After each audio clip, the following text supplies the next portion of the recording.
Vamos a hablar ahora de los gastos generales de la empresa y concretamente del presupuesto de gastos generales.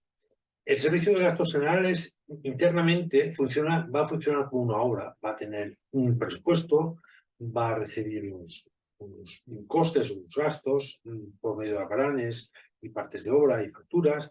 Y bueno, en fin, no va a tener certificaciones, pero sí que vamos a tener que aventurar un volumen de venta del resto de las obras que vamos a ejecutar. En fin, que al final internamente puede funcionar como una obra, aunque va a tener unas características especiales. En este vídeo vamos a ver, pues bueno, cómo es el servicio de gastos generales, cómo debemos de montar el presupuesto de gastos generales, aunque nos daremos cuenta que tiene una similitud muy grande con un presupuesto de obra. Por eso decíamos al principio que el rol administración que no hace presupuesto sí que va a hacer el presupuesto de gastos generales y al final es lo mismo o muy parecido.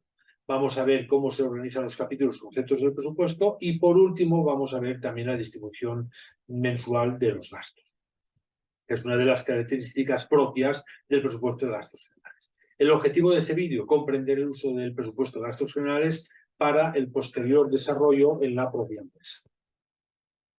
Desde la pantalla principal accederemos al servicio de servicios generales, que como habíamos dicho funcionará como una obra desde el punto de vista de la recepción de los costes y gastos, pero tendrá alguna diferencia en el contenido y la operativa, en cuanto, por lo menos en cuanto al presupuesto y otras propiedades que la diferencia. Si nos fijamos en este servicio de gastos generales para el año 2024, actuamos ya con cierta previsión. El 2023 pues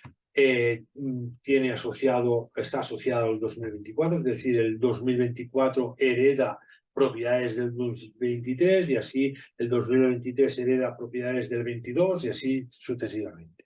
Nos vamos al presupuesto del 2024 y vamos a ver la estructura de todas estas partes que podemos tener del presupuesto.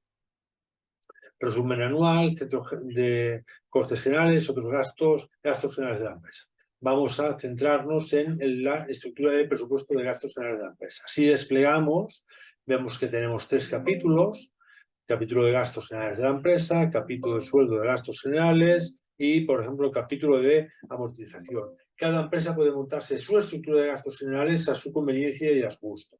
Si nos fijamos, por ejemplo, en arriendos y cánones, oficinas y almacén, tenemos un total de 27.000 euros distribuido mensualmente en 2.750 euros.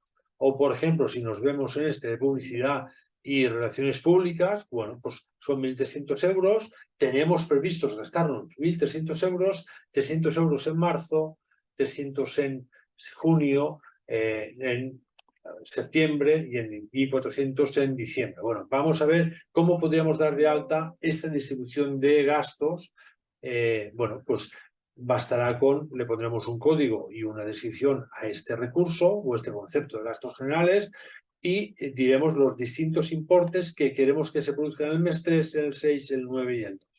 Si nos fijamos en otro concepto de gastos generales, por ejemplo, nos dice pólizas y avales, 1.300 euros del mes 1 al 12, es decir, todos los meses. Si yo le dijera que los 1.300 euros se tienen que repartir, pues en realidad serían, cuando grabamos este recurso, ya no son los 15.000 euros, sino 1.299, 1.300 euros al mes, porque lo está repartiendo entre 12 meses. Vamos a dejarlo para que se distribuyan en cada mes 1.300 euros y serán los 15.600. Hemos visto en este vídeo el presupuesto de gastos generales. Además, podemos tener distintas divisiones dentro de la empresa, con lo cual cada división tendría una estructura distinta de gastos generales. Podemos complicarlo todo lo que queramos. El objetivo es comprender el uso del presupuesto de gastos generales partiendo de un caso sencillo para posteriormente que cada empresa desarrolle su propia estructura de presupuesto de gastos generales. Te sugiero que para tu empresa crees un modelo de gastos generales aventurando el importe y la distribución mensual de cada concepto y adaptado, eso sí, a la realidad de tu empresa, porque esto después te servirá de modelo de comparación para comparar la realidad con la previsión que es la que estamos haciendo con el presupuesto de gastos generales.